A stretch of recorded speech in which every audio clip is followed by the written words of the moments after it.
They say New York is a city of 8 million people, but at 3 a.m., it's just a city of 8 million ghosts. For 30 nights, I sat in seat 4A, sketching the man in seat 4B. I thought I was the one watching him. I thought I was the one stealing his secrets with my charcoal pencils. But tonight, he left his sketchbook behind, and when I opened it, I realized I wasn't the artist. I was the masterpiece. He wasn't just sitting there, he was memorizing me. My name is Julian, and this is the story of how a stranger on the 2 train proved that even in a city this loud, the most beautiful things are said in total silence. The New York City subway is a place where you can be surrounded by 1,000 souls and still feel like the last person on earth. It's a subterranean cathedral of the lonely, lit by flickering fluorescent tubes that make everyone look like they're made of gray ash and tired dreams. For me, Julian, the 2 train at 3 a.m. wasn't just transportation. It was my studio, my sanctuary. I sat in seat 4A, the one with the cracked plastic and the faint smell of stale rain. I'm an artist, or at least that's what I tell the reflection in the window when I'm feeling brave. My fingers were perpetually stained with charcoal, a deep, stubborn black that worked its way into my cuticles and under my nails, a permanent mark of my obsession. I didn't draw landscapes or skylines. I drew people, specifically the people who thought no one was looking. Then came the 30th night of the man in seat 4B. He was a masterpiece of shadows. He wore a black leather jacket that looked like it had been through a war and won, its surface scuffed and cracked at the elbows. He had a face that belonged on an ancient coin, sharp, weathered, and hauntingly symmetrical. But it was his eyes that truly anchored me. They were dark, like the water in the East River at midnight, and they never stayed in the present. He would stare out the window as we hurtled through the tunnels, watching the blur of graffiti and signal lights as if he were reading a language only he understood. I called him Elias in my head, though I had no reason to. I spent every minute of that 40-minute ride from Clark Street to Atlantic Avenue documenting him. I drew the way his pulse jumped in his neck when the train screeched around a bend.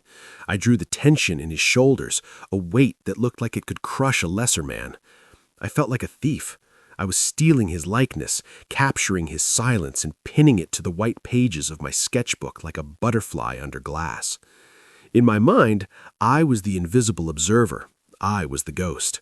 I believed that in this city of 8 million, I had found the one person who was more of a phantom than I was. I felt a strange, twisted kinship with him. We were 2 celestial bodies caught in the same orbit, bound by the gravity of the 2 train, never touching, never speaking, but existing in the same pocket of time. I remember the 30th night vividly, because the air felt heavy, charged with the static of an approaching storm. Elias, or the man I called Elias, was different that night. He didn't stare at the window, he stared at his hands. They were long, elegant hands, the kind that looked like they should be playing a piano or designing skyscrapers. When the train pulled into Atlantic Avenue, the brakes screamed, a high, piercing wail that echoed through the nearly empty car. The doors hissed open, admitting a gust of cold, damp air. He stood up. My heart did a slow, painful roll in my chest. Usually he stayed until the end of the line. He stepped out onto the platform, his boots clicking rhythmically against the grime-covered tiles. He didn't look back. He didn't wave.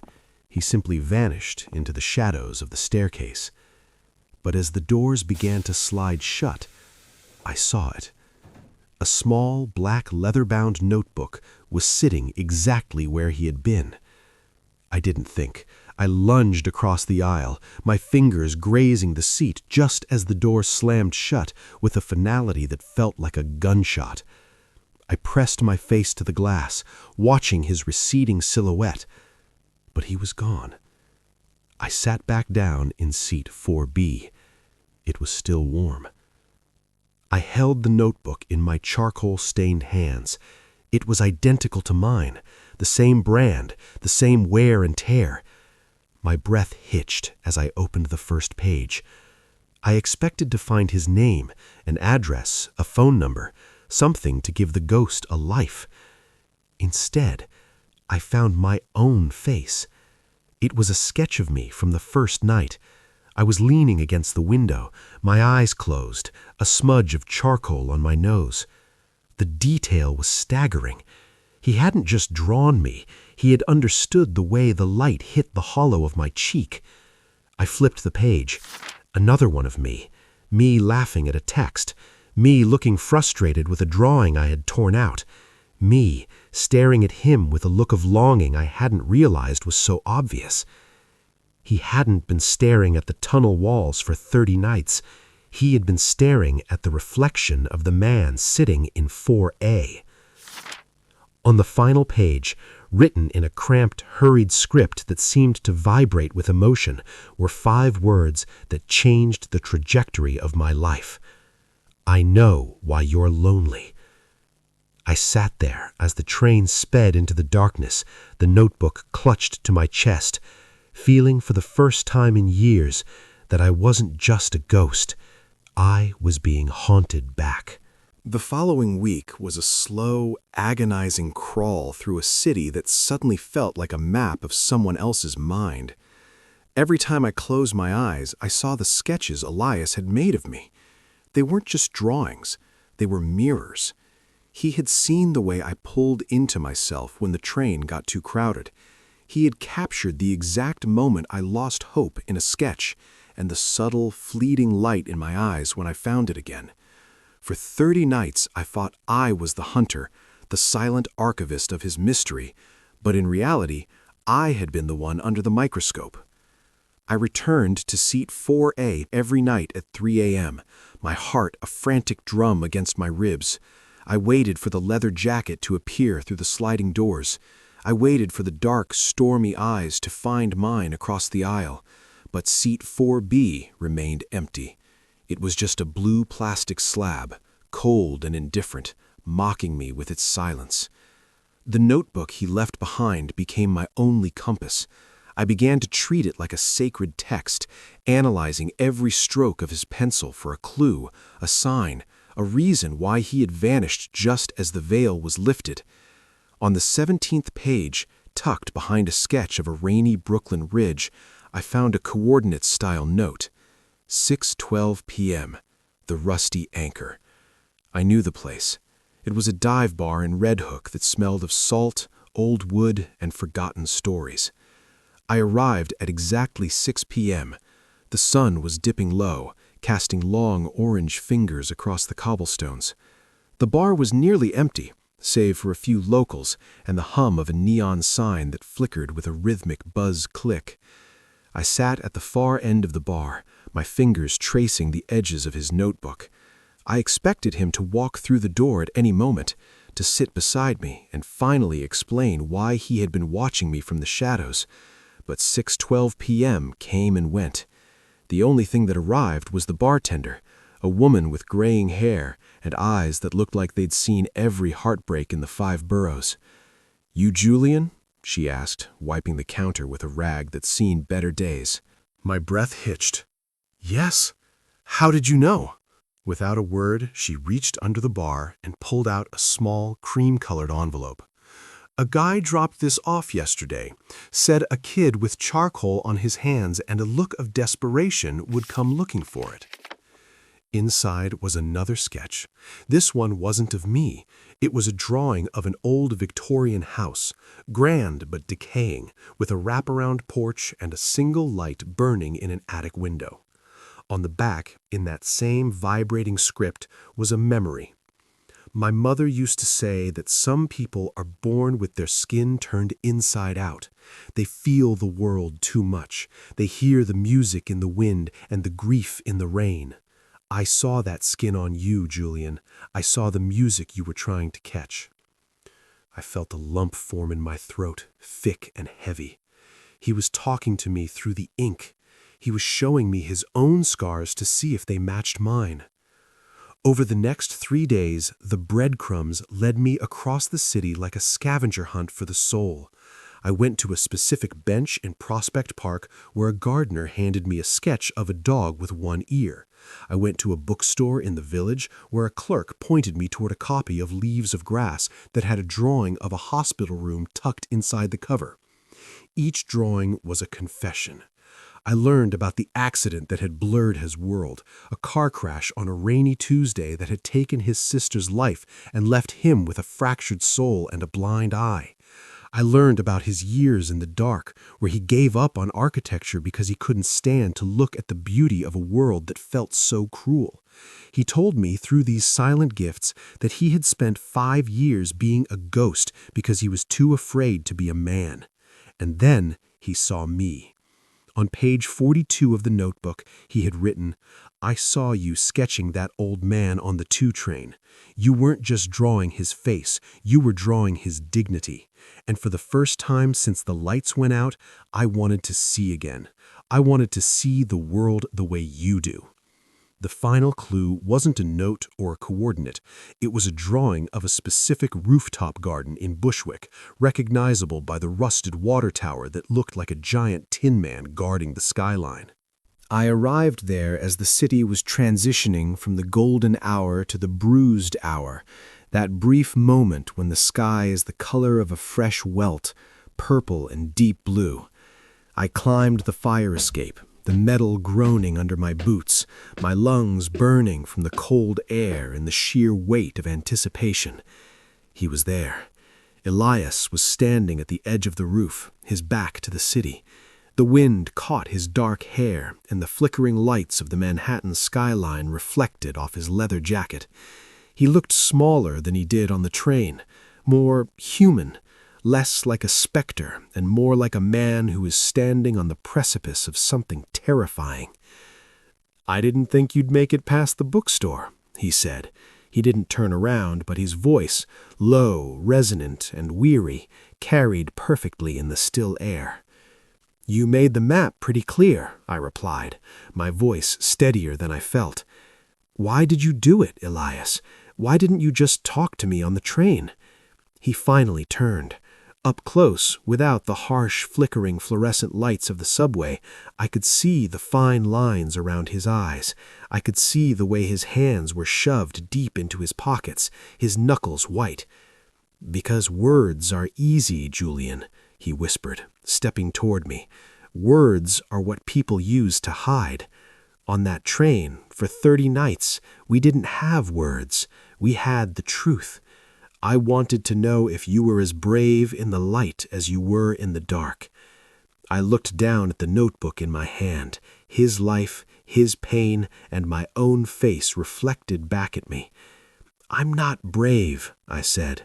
"I'm just tired of being the only one who sees the ghosts." Elias reached out, his hand hovering just inches from my face. I could feel the heat radiating from his palm. "Then stop looking at the ghosts," he said, his thumb finally grazing the charcoal smudge on my cheek. "Look at me." The silence on that Bushwick rooftop wasn't like the silence of the subway. The subway was a vacuum, a hollow space filled with the white noise of transit. This silence was heavy. It was a physical thing, vibrating between us like a plucked string. Elias's thumb was still resting against my cheek, his touch surprisingly warm against the biting chill of the New York wind. For a moment, the entire city, the sirens in the distance, the hum of the BQE, the flickering lights of the skyscrapers, simply faded away. "I've spent 5 years perfecting the art of being invisible," Elias whispered, his voice barely louder than the breeze. "I thought if I didn't engage with the world, it couldn't take anything else from me. I was an architect of shadows, Julian. I built walls around my heart thicker than any skyscraper in Manhattan." I looked into his eyes, the one that saw the world clearly and the one that saw it through a permanent milky veil. "And then you saw me," I said, my heart hammering a frantic rhythm against my ribs. "And then I saw you," he corrected, a faint, bittersweet smile tugging at the corner of his mouth. I saw a man who was just as terrified as I was, but who was still brave enough to look. You were sitting there, night after night, capturing the souls of strangers. You were looking for beauty in the middle of the grime. It reminded me that even if the light is broken, the world is still worth drawing. He stepped back, letting his hand fall, and the sudden cold where his touch had been felt like a bruise. He turned to look back at the skyline, the Empire State Building glowing a steady, defiant red in the distance. "I left that notebook because I was going to leave the city," Elias confessed. "I had a ticket to Ohio. I was going back to the house in the sketch, the one with the single light in the attic. I was going to bury myself in the past because the present was too loud. But then I watched you pick up the book. I watched you run to the doors. And for the first time in 5 years, I wanted to stay." I moved to stand beside him, our shoulders almost touching. The vulnerability in his voice was raw, a frequency that resonated deep in my own chest. "I didn't just pick up a notebook, Elias. I picked up a reason to keep riding that train. I was drawing you because you were the only thing that felt real in a city full of glass and steel." I reached into my bag and pulled out my own sketchbook, the one I had used for the 30 nights we sat across from each other. I opened it to the very last page, where I had drawn him on the rooftop, even before I knew I would find him there. It was a drawing of a man not as a ghost, but as a lighthouse, shining through the dark, guiding someone home. "I'm not an architect," I said, handing him the book. "I can't build you a house, but I can show you how I see you. I can show you that you aren't a shadow." Elias took the book, his fingers trembling slightly as he turned the pages. He looked at my sketches of him, the way I'd captured the sadness in his eyes, the strength in his jaw, the quiet dignity of his solitude. As he looked, the tension that had held his shoulders high for 30 nights finally seemed to break. He let out a long, shaky breath that dissolved into the night air. "No one has ever looked at me like this," he whispered. "Not since the accident." "Then let me keep looking," I replied. "Don't go back to Ohio. Stay here. Stay in the light." The transition from strangers to something more didn't happen with a grand gesture. It happened in the quiet moments that followed. We stayed on that roof until the sky began to turn that pale, pre-dawn gray, the color of a fresh sheet of paper. We talked about the things that don't make it into sketches, the sound of his sister's laugh, the way I felt when my father told me that art wasn't a real career, the crushing weight of being alone in a crowd of millions. We realized that our 30 nights on the 2 train weren't a coincidence, they were a rehearsal. We had been learning the language of each other's souls before we even knew each other's names. 3 years have passed since that night on the rooftop. Elias never went back to Ohio. Instead, he stayed in Brooklyn and started designing again. Not skyscrapers, but community gardens and low-income housing, places where people can gather and truly see each other. And me? I still carry a sketchbook, but my favorite subject is always sitting right across the breakfast table from me. We still take the 2 trains sometimes, usually late at night when the city feels like it belongs to the dreamers again. We don't sit in 4A and 4B anymore. We sit together, his hand in mine, our fingers intertwined, the charcoal stains on my skin blending with the warmth of his. Sometimes I'll catch a young person sitting across from us, hunched over a notebook, their eyes darting between the passengers and the page. I'll catch their eye and give them a small, knowing nod, because I know that somewhere in this subterranean labyrinth there is another ghost waiting to be found. Love isn't always a symphony or a lightning bolt. Sometimes it's just a small black notebook left on a blue plastic seat. It's the courage to leave a map for someone else to follow. It's the realization that even in a world of silence and shadows, if you look hard enough, you'll find that everyone has a story worth drawing. The next time you're sitting on a train, surrounded by strangers, take a look at the person across from you. You never know who is waiting for you to finally see them. Have you ever felt a deep connection with a stranger you never spoke to? Tell me about your midnight passenger in the comments below.